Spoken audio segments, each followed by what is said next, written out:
मैं बापूजी से 2008 में जुड़ी हूँ और 8 से लेकर आज 2024 हो गए।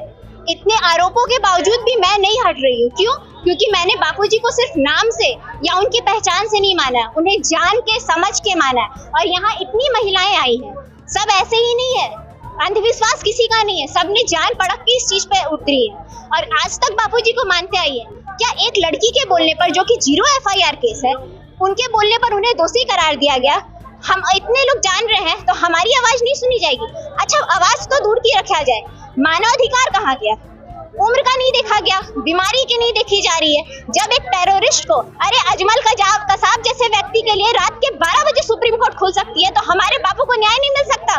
क्या उनके लिए मानवाधिकार नहीं है? उन्हें थोड़ी देर के लिए भी अपने हिसाब से उपचार करने की आजादी नहीं है? उस समय कहाँ गया मानवाधिकार? कहाँ गए हमारे मानवाधिकार संगठन?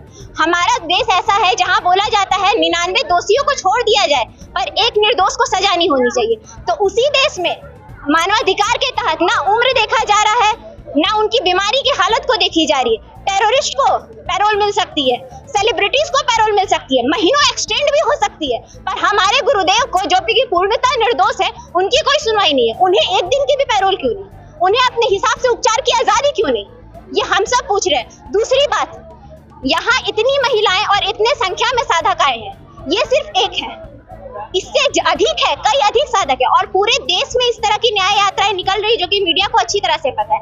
अगर आप सब उन सारे लोगों को जोड़ ले, उनकी संख्या को जोड़ ले, तो आप खुद अंदाज लगा सकते हैं कि इतने आरोपों के बावजूद भी इनकी श्रद्धा डिगी नहीं है। और अगर इन सबके सबको और उनके परिवारों को भी साथ में जोड़ लिया जाए, और हम सब अगर अपने वोट में किसी सरकार को ना दे, नोटा को ही दबा दे, अगर मान लिया जाए, तो पूर्ण बहुमत सरकार तो कोई नहीं बना पाएगी, ये आप जान लीजिए। क्योंकि एक अगर हम है तो हमारे घर में, परिवार में 10 है, हम सारे मिल जाए तो पूरे देश को जोड़ लीजिए इस बार। और मैं सरकार से ये अनुरोध करती हूँ कि इस चीज को भी मान के और अपने माइंड में इस चीज को रख के, कम से कम पैरोल के लिए तो हमारे गुरुदेव को देना चाहिए, उन्हें उनके उपचार के लिए, उनकी उम्र को और उनके स्वास्थ्य को देखते हुए उन्हें न्याय देना चाहिए। आपने चुनाव की बात कही और अभी चुनाव का माहौल है, बिल्कुल क्या है। लगता है चुनाव किस ओर करेंगे आप लोग? चुनाव की सोच मतलब हम लोग को मिलेगा, किसको चुनेंगे? नहीं, हमें अगर न्याय मिलना चाहिए, अगर वो न्याय अभी मिले तो हम लोग अभी सोच सकते हैं उस चीज के लिए। लेकिन अगर न्याय नहीं मिली, उन्हें पैरोल और उनको अधिकार नहीं मिला अपने हिसाब से इलाज कराने का, तो हम किसी को नहीं देंगे। सारे के सारे बापू के साधक नोटा का प्रयोग करेंगे, कोई सरकार नहीं चुनेंगे हम। अगर कोई बनेगी भी तो गठबंधन से बनाना पड़ेगा, पूर्ण बहुमत तो किसी की नहीं रहेगी। तो अभी आप लोगों ने रोड पर उतरा है, लगातार धरना प्रदर्शन। बिल्कुल। तो आगे रणनीति क्या होगी? क्या आगे का रणनीति आगे का रणनीति हमारे सारे साधक भाई हम लोग मिलकर तय करेंगे।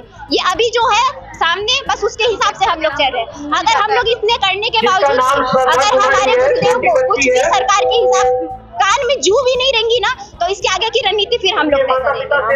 सोनल कुमार।